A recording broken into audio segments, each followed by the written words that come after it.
Good morning, everyone, and I hope that you're all doing well. Our guest speaker today is Miss Jacqueline Law, but Jackie is what she prefers.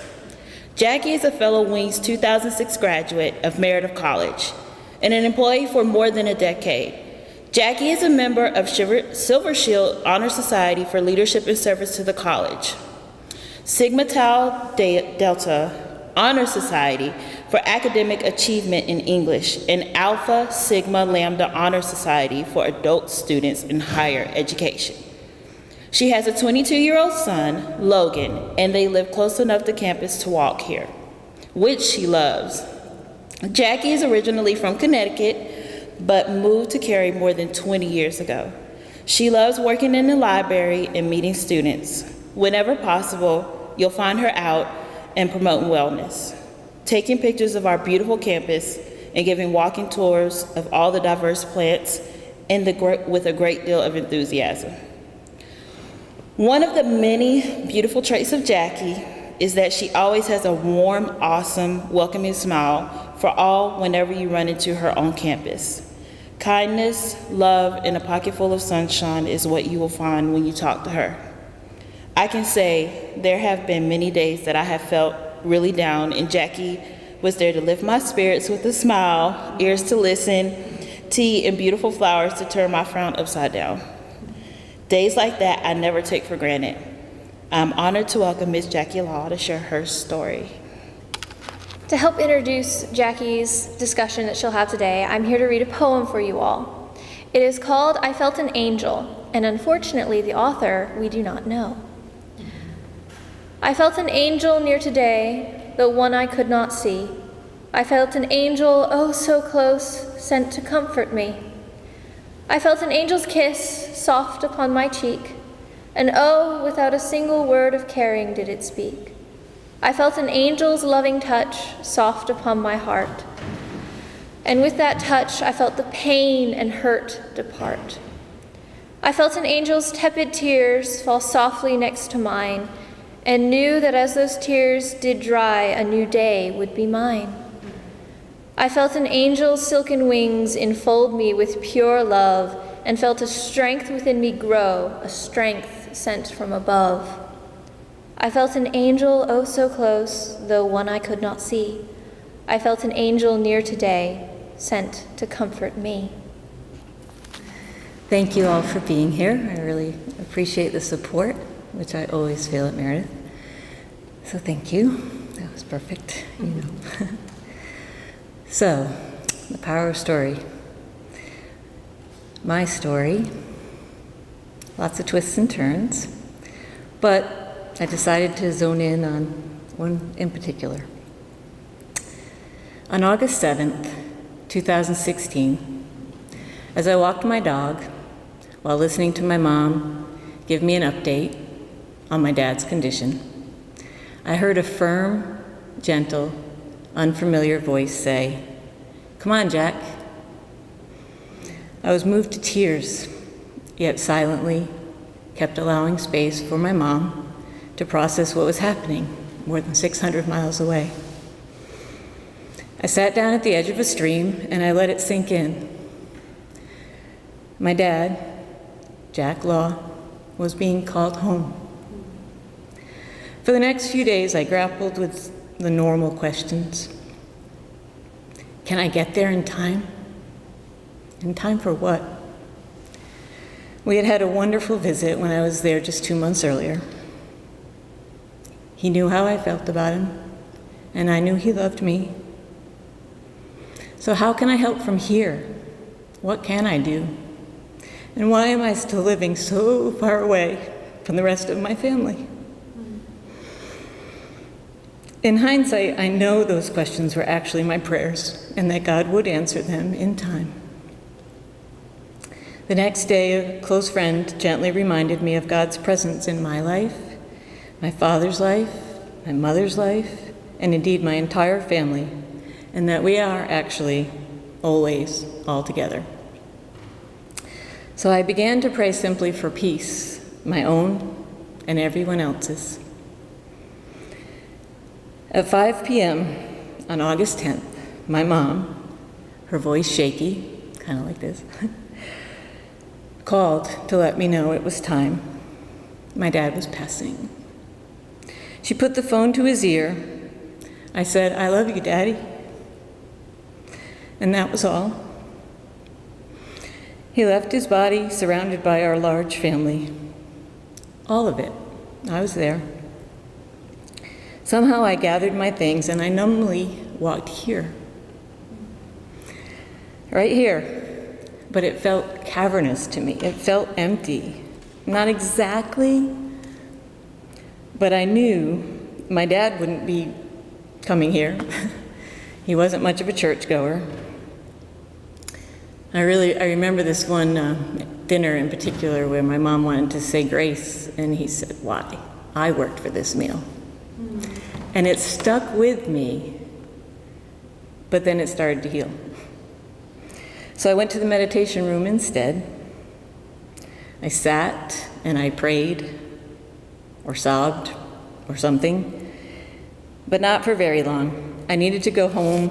I needed to tell Logan, make dinner, walk the dog.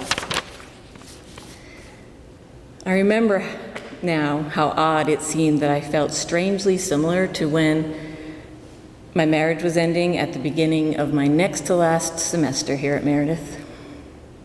And I was about to realize why. I walked to my car, I called Logan, I drove home. I went through the motions of making dinner. I did what I felt needed to be done. But then I stopped doing and knew I needed to do something more for me. So I did the only thing I thought might help. I went to the garden and I walked. Not in the beds exploring and watering as I might normally do. I walked around the outer circle as though it were a labyrinth of healing. And that is what it became. I let the words of a song that I had learned or heard of for the first time the Christmas before at a funeral of a friend. It is well with my soul. I had it on my phone, so I played it and I let it flow over me, and I sang and I cried, and then I sang louder. As the sun set, I felt my heart continue to just break wide open. But with it came this release and this relief of allowing God's presence to receive all that pain I was feeling, and my grief, and my gratitude. I felt lifted up as I realized that the man who had been my father on earth was being received by my Father who art in heaven. I knew it, I felt it. In that sunset, I saw it. In those precious moments came the awareness that the weaving of the little girl who so enjoyed going to church with the woman who had let so much stuff into the place where love was supposed to be. Until that moment, I didn't realize I could never have filled that with a relationship of any kind, because that's where God's love was supposed to be. And while he had never moved, I had. So, as I emerged from the garden that night and turned ever so slightly toward God and began letting him know he was once again welcome in my life, peace and love for myself and for my entire family began filling me with what I needed to walk through at least the next few days. And so, as a result, I was able to be fully present for the memorial service and for my mom. On August 16th, which used to be my wedding anniversary, it is now the anniversary of the day we celebrated my father's life and then scattered his ashes, where we shared so many happy family memories at Napatree. It's a beach in Watch Hill, Rhode Island. And it's in this necklace. In the plane, sitting on the tarmac in Rhode Island, about to head back to Raleigh, just in case there was any thought about returning to normal, I experienced a few more reminders of God's presence and his sense of humor. I was reading a book called Health Revelations from Heaven and Earth. And right there, on page 73, were the words, congestive heart failure. I gasped. Later, I would read the page again, which said, in all forms of heart disease, especially congestive heart failure, there is a dysfunctional metabolism of ATP, the energy of life, creating a relentless, deficient, literally energy-starved heart. A wave of understanding came over me. While congestive heart failure were the words written on my father's chart, what he really struggled with for most of his life was an energy-starved heart. When I looked down at the book I was holding, the hands that were holding the book were not mine. They were my father's. I closed my eyes, I took a deep breath, and when I opened my eyes, I was a little sad to see my own hands, but I knew my father is with me. No more reading. Instead, I asked the man sitting next to me if he'd ever heard of candy being used as a centerpiece for a reception for a funeral. My dad loved candy. A lot. He had stashes of it. My mother found after she started cleaning out his, yeah. My niece decided and cleverly decorated the tables with candy and Cracker Jack in honor of my dad, who had been her grandfather and her father. I showed this stranger a picture of my friend's exuberance over the surprise inside and told him how much each of these elements had helped me through that day. And then this stranger sitting next to me on a plane asked if I liked Cracker Jack and if I wanted some. What are the chances of anyone on that plane, having in their carry-on 2 bags, not 1, not 3, 2 bags of Cracker Jack? He got up, took them out, gave me one, and ate the other. I did not eat mine. I still have it. As a reminder, from that day on, I began a much more conscious journey of reconnecting with God. I was raised Catholic, and I loved going to church with my mom. I think what I really wanted was some quiet time alone with my mom. I was 4th of 6 kids. So I went to church with her as often as I could, and I still do. When I was about 20, away from home and feeling disconnected, working in Texas for weeks at a time, I found my way to a Catholic church and decided to memorize the prayer of St. Francis. I asked God to make me an instrument of his peace. I don't think any of it is a coincidence, but I did become disillusioned with the formality and going through the motions week after week, year after year, with the Catholic Church, without any real connection. At 30, my immediate family was Dave and his 16-year-old daughter, Regina, and we moved to Virginia for a short time. I found a non-denominational Unity Church not far from the office where I worked as a computer programmer. I was baptized during Lent, so I like to joke that I gave Catholicism up for Lent one year.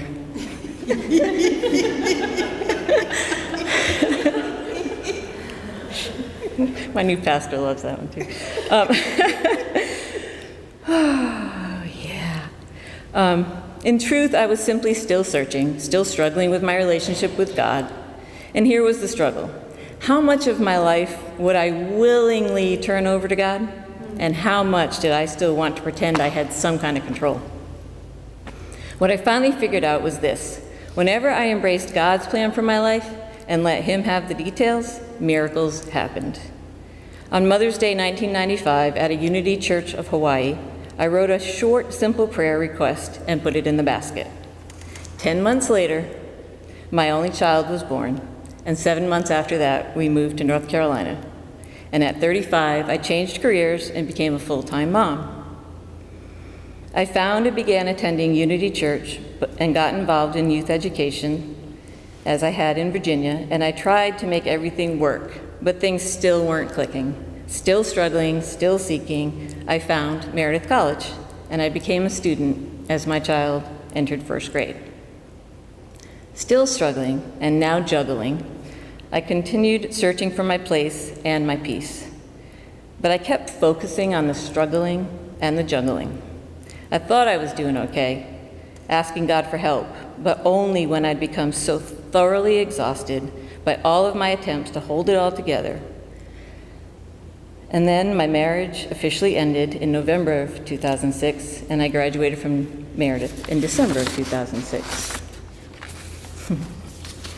So much has happened since then, but when my dad passed, it all clicked. I was given an incredible gift, an express route to the direct connection that was there all along.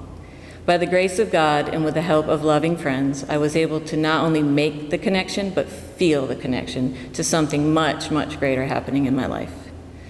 The place where I had always felt such a longing and even an abyss at times. An emptiness I just could not fill, but God could and does whenever I let him. I began taking much deeper breaths and then more of those. Through prayer and meditation, encouragement, nudging, challenging, the help of a close friend leading me the way by being the example, I found a church home whose mission is helping people connect with God. I know God is at work in my life because I ask him to be. I let him know he is welcome here in my life, in my home, in my heart. I know my Father is by my side. And if I ever happen to forget either of those things, I am reminded in a myriad of ways, far too numerous to mention here, but I do have a couple. I've since learned that the man who was walking his dog on August 7th, 2016 is Larry. His dog's name is actually Jackson, and he doesn't remember ever calling him Jack. And a couple of weeks ago, I ran into Melinda Campbell near the Martin Garden. When she saw me, she jokingly said, "And she emerged from the garden. Doesn't that sound like the beginning of a novel?" And I answered simply, "Well, yeah, I suppose it does." But what I thought to myself was, at least the name of this story, my story. And that place in me that I once felt was an abyss is my growth point. And the less I resist, the more I grow. And I know there is much more to be done through me as a humble instrument of God's peace and love, and the prayer I memorized decades ago continues to guide me.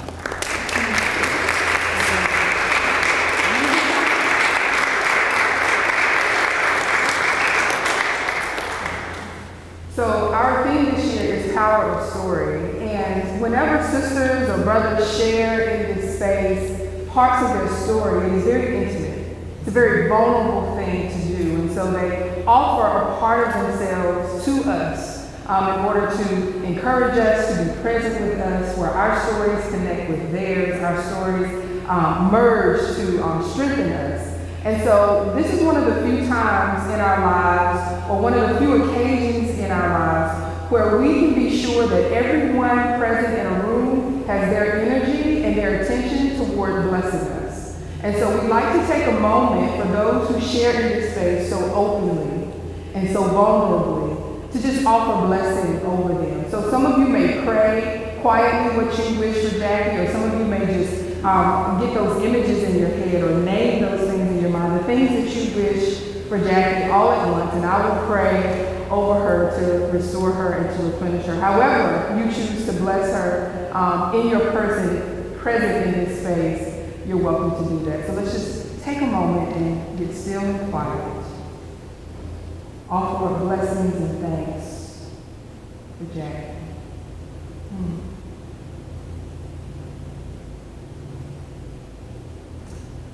Almighty One, we are so incredibly thankful that your daughter said yes.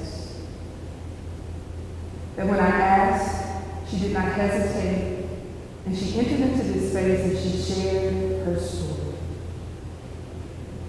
We are thankful for the hours and for all of the mental and spiritual and even physical energy that went into crafting and writing what it is that she shared with us today.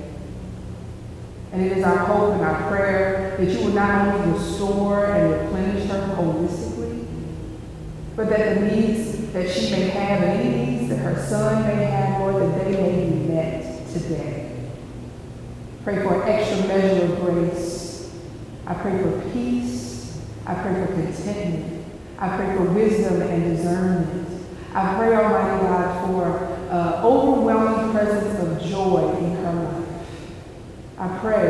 that you continue to surround her with people who love her and who will affirm her and who will lift her up. And I pray for continued spaces and opportunities for her gifts to flourish, that she may be exactly who you have created her to be. In your Master's name we pray. Amen.